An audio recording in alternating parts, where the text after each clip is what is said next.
Assalamualaikum warahmatullahi wabarakatuh.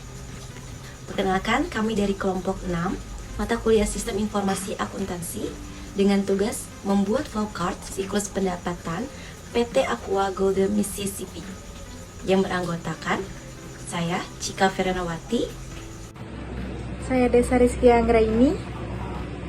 Saya Fenania Harefa. Gambaran umum perusahaan dan struktur organisasi. PT Aqua Golden Mississippi didirikan di Indonesia pada tahun 1973 oleh Tirto Utomo. Perusahaan bergerak dalam industri pengolahan dan pembotolan air minum dalam kemasan. Perusahaan memulai usaha komersialnya pada tahun 1974. Perusahaan berkedudukan di Jakarta dan berkantor pusat di Jalan Haji Rasuna Said, Jakarta. Pabrik perusahaan berlokasi di Bekasi, Citerep, dan Mekarsari, Jawa Barat. Pada tahun 1098, karena ketatnya persaingan dan munculnya pesaing-pesaing baru, Lisa Tirto sebagai pemilik Aqua Golden Mississippi, sepeninggal ayahnya, Tirto Utomo, menjual sahamnya kepada Danone pada 4 September 1998. Akuisisi tersebut dianggap tepat setelah beberapa cara pengembangan tidak cukup kuat menyelamatkan Aqua dari ancaman pesaing baru. Langkah ini berdampak pada peningkatan kualitas produk dan menempatkan Aqua sebagai produsen air mineral dalam kemasan atau bisa disebut AMDK yang terbesar di Indonesia. Pada tahun 2000, bertepatan dengan pergantian milenium, Aqua meluncurkan produk berlabel Danone Aqua. Danone merupakan salah satu kelompok perusahaan air minum dalam kemasan terbesar di dunia dan ahli dalam nutrisi yang berkedudukan di Perancis. Danone meningkatkan kepemilikan saham di PT Tirta Investama dari 40% menjadi 74% sehingga Danone kemudian menjadi pemegang saham mayoritas Aqua. Akuntansi dan format. Laporan keuangan. Kebijakan akuntansi. Yang pertama, piutang usaha dan piutang lain-lain. Disajikan sebesar jumlah bersih, dikurangi dengan penyisihan piutang ragu-ragu yang berdasarkan telah atas kolektibilitas saldo piutang. Piutang dihapuskan pada saat piutang tersebut dipastikan tidak tertagih. Yang kedua, persediaan yang kedua. Persediaan nilai menggunakan metode FIFO, first in, first out. Yang tiga, aset tetap dan penyusutan. Aset tetap dicatat sebesar biaya perolehan setelah dikurangi penyusutan. Perusahaan menggunakan metode biaya sesuai PSAK nomor 16. Tanah tidak disusutkan. Untuk aset tetap selain tanah disusutkan menggunakan metode garis lurus. Menggunakan garis lurus untuk mengalokasikan biaya perolehan hingga mencapai nilai sisa sepanjang estimasi masa manfaat aset tetap. Yang keempat, penurunan nilai aset. Kerugian akibat penurunan nilai aset diakui sebesar selisih antara nilai tercatat aset dengan nilai yang diperoleh kembali dari aset tersebut. Yang kelima, goodwill. Goodwill diamortisasikan selama 20 tahun dengan metode garis lurus. Dengan perhitungan bahwa taksiran masa manfaat ekonomis aset utama yang diakuisasi adalah 20 tahun. Yang keenam, pendapatan dan beban. Pendapatan dari penjualan barang diakui pada saat risiko dan manfaat kepemilikan barang secara signifikasi telah berpindah kepada pelanggan. Pendapatan jasa diakui pada saat jasa diberikan selama jumlah tersebut dapat diukur dengan andal. Beban diakui pada saat terjadinya berdasarkan metode akurat. Kebijakan akuntansi dan format keuangan akuntansi. Nomor 8 ada perpajakan. Pajak penghasilan tangguhan diakui dengan menggunakan metode kewajiban atau balance sheet liability method. Koreksi terhadap kewajiban perpajakan diakui saat surat ketetapan pajak diterima atau jika mengajukan keberatan atau banding. Pada saat keputusan atas keberatan atau banding tersebut telah ditetapkan. Nomor 9 ada uang jaminan krat dan botol. Uang jaminan botol dan krat diakui berdasarkan tarif jaminan yang berlaku pada tanggal transaksi. Yang ke-10 ada imbalan kerja. Imbalan kerja jangka pendek diakui pada saat terhutang kepada karyawan. Imbalan pensiun diberikan berdasarkan kewajiban yang diberikan berdasarkan kesepakatan kerja bersama, perusahaan, dan Undang-Undang Ketenagakerjaan Nomor 13 Tahun 2003.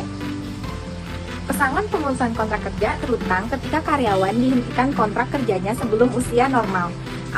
Imbalan jangka panjang lainnya seperti cuti, berimbalan jangka panjang, dan penghargaan dihitung berdasarkan peraturan perusahaan dan dengan metode Projected Credit Unit dan didiskontokan ke nilai kini. Yang ke-11 ada laba per saham. Laba per saham dihitung dengan membagi laba bersih dengan rata-rata ketimbang jumlah saham biasa yang beredar pada tahun yang bersangkutan. Yang ke-12 ada dividen. Pembagian dividen final diakui sebagai kewajiban ketika dividen tersebut disetujui rapat umum pemegang saham. Pembagian dividen interim diakui sebagai kewajiban ketika dividen disetujui berdasarkan keputusan rapat direksi sesuai dengan anggaran dasar perusahaan. Sebelum kita membahas lebih lanjut, kita harus mengetahui apa itu flowchart. Flowchart adalah representasi visual dari urutan langkah-langkah atau proses dalam bentuk diagram. Diagram ini menggunakan simbol-simbol grafis untuk menggambarkan langkah-langkah yang diambil dalam suatu proses atau alur kerja.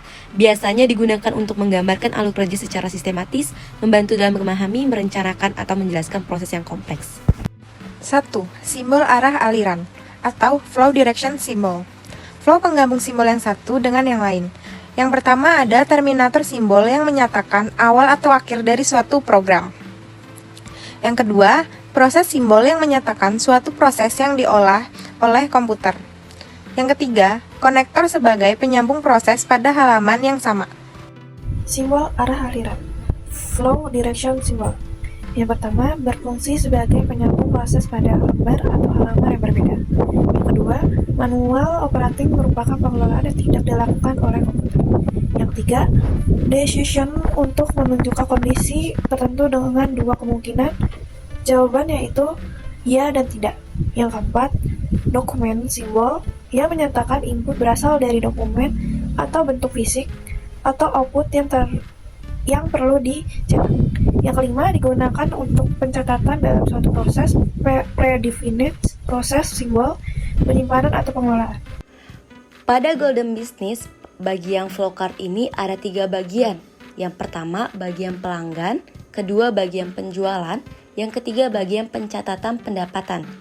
Pada suatu pembentukan flowchart, perlu kita ketahui bahwa langkah awal yang akan kita lakukan yaitu dengan mulai atau start, dan kita memakai simbol flow. Kemudian, pada bagian pelanggan akan adanya customer, di mana customer ini yang akan memesan produk dari PT Aqua Golden. Setelah menerima pesanan dari customer, kita harus melakukan pencatatan pemesanan agar kita bisa memeriksa persediaan, apakah persediaan tersebut masih ada atau tidak. Setelah itu, kita melakukan pencatatan pesanan atas pesanan customer. Setelah dilakukan pencatatan, maka dilakukan pembuatan nota, di mana pembuatan nota ini terdiri dari 2 rangkap. Yang pertama atau rangkap 1 akan diserahkan kepada pelanggan, dan rangkap kedua akan menjadi tertinggal pada bagian penjualan.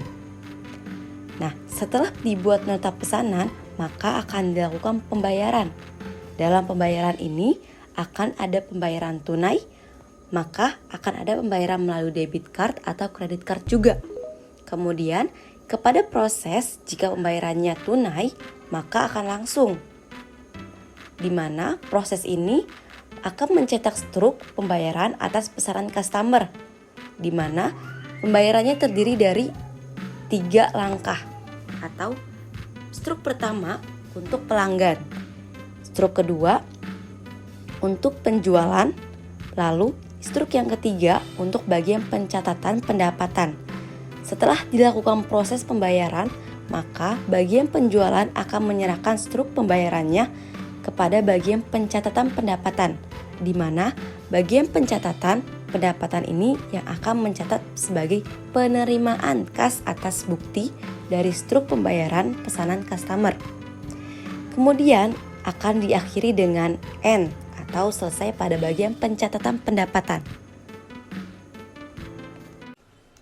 Sekian dari kami, kelompok 6. Terima kasih. Wabillahi taufiq wal hidayah. Wassalamualaikum warahmatullahi wabarakatuh.